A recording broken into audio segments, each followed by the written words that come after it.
வணக்கம் வணக்கம் வணக்கம் நண்பர்களே.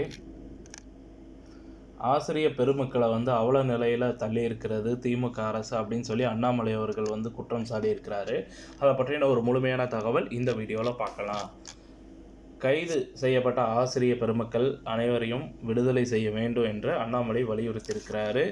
மேலும் இது தொடர்பாக தமிழக பாஜக தலைவர் அண்ணாமலை வெளியிட்டுள்ள அறிக்கையில், கடந்த 2012ஆம் ஆண்டு முதல் பகுதி நேர சிறப்பு ஆசிரியர்களாக பணியாற்றி வந்த 12,000 ஆசிரியர்களை ஆட்சிக்கு வந்ததும் பணி நிரந்தரம் செய்ய நடவடிக்கை எடுப்போம் என்று தேர்தல் வாக்குறுதி எண் 181 கூறி ஏமாற்றி ஆட்சிக்கு வந்த திமுக 2.5 ஆண்டுகள் கடந்த பின்னரும் அதற்கான எந்த நடவடிக்கையும் எடுக்கவில்லை.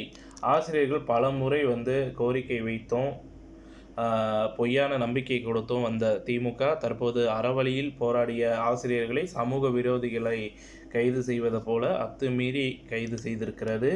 வாக்களித்த மக்களை வஞ்சிப்பது திமுகவுக்கு புதிதல்ல என்றாலும், நாட்டின் எதிர்காலமான மாணவர்களை சிறந்தவர்களாக உருவாக்கும் அறப்பணியில் ஈடுபட்டிருக்கும் ஆசிரியர்களை இப்படி தரைக்குறைவாக நடத்துவது வன்மையாக கண்டிக்கத்தக்கது.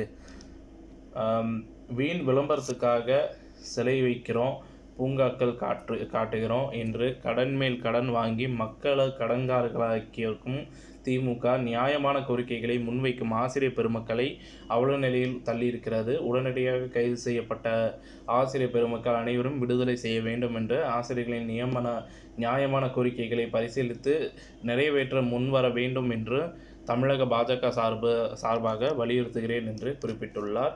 இத்துடன் இந்த செய்தி தகவல் முடிவடைகிறது. இந்த செய்தி தகவல் பிடிச்சிருந்தால் லைக் பண்ணுங்கள், ஷேர் பண்ணுங்கள், மறக்காமல் நம்ம சேனலை சப்ஸ்கிரைப் பண்ணி பெல் ஐக்கானை கிளிக் பண்ணி வச்சுக்கோங்க. நன்றி, வணக்கம்.